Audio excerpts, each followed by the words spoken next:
3-4 ամիս է, որ որոշակի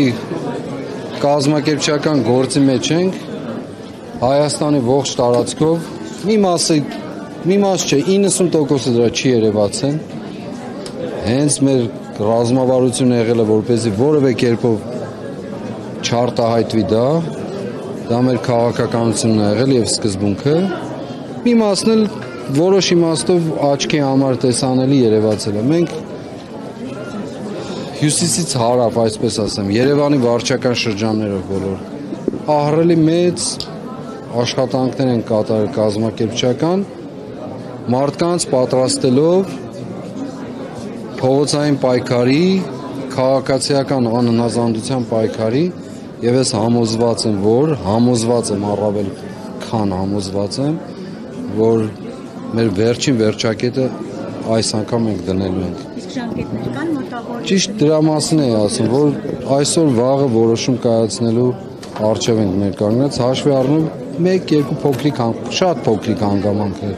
ուրիշ բան չկա խանգարող։ Ես էլի եմ ասում, իմ ամբողջ մտածումն այն է, որ մենք ոչ թե չսխալվենք, այլ չձախողենք այս անգամ, եւ այդ պատճառով շատ այդպես զգուշավոր թե խոսելու, թե արտահայտել, թե անելիքները անելու մեջ։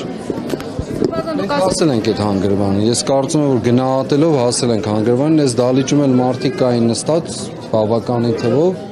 որոնք նաև այդ առաքելության մեջ կոնկրետ պատասխանատվություններ ունեն իրականացնելու։ Դուք ասել եք, որ շաբաթ օրերը ուղերձով հանդես չեք գա եւ այլ մթնոլորտում արդեն իսկ հանդես կգաք, սա ենթադրում է փողոցային պայքար։ Նպատակով էր, որ ես ասել եմ, որ ես այս ձևաչափով հանդիպումը ժողովրդի հետ դադարեցնում եմ ուղի եթերի իմաստով եւ կհանդիպենք այլ վայրերում, այլ ձևաչափերով։ Այո, հենց դա ի նկատի ունեմ։ Սրբազան հեշիկայում է լինելու։ Այո, քիչ առաջ դա է ասում Հերմինե ջան։ Զուտ էլ եմ ասում, մի քանի հանգամանք կա, որոնք պետք է, եթե նույնիսկ չվերջնականացվեն, կարևոր չի, հասկանալի դառնան մեզ համար։ Միջև ընտրություններ պետք է իշխանափոխություն լինի։ Ընտրությունների հարց չկա, ընտրությունը շատ հեռու են, Հերմինե ջան։ Ես անցյալ օրը չեմ հիշում, որ մեկ եթերում եմ ասել, որ 26 թվի ընտրությունները պետք է տեղի ունենան առանց քաղաքացիական պայմանագիր կուսակցության, այսինքն այս օրերին իրենք պետք է ջախջախվեն ուղղակի։ Ընթացքը որ չափ է օգնել նոր պայքարը սկսելու համար մտքերը։ Չէ, սա վերակազմակերպություն էր ուղղակի, շատ վերակազմակերպություն էր։ Ուղղակիորեն նոր էջից չենք սկսել։ Նոր էջից չենք։ Գամ խոսենք, էլի քիչ սպասեն, եղավ։ Շնորհակալություն, շատ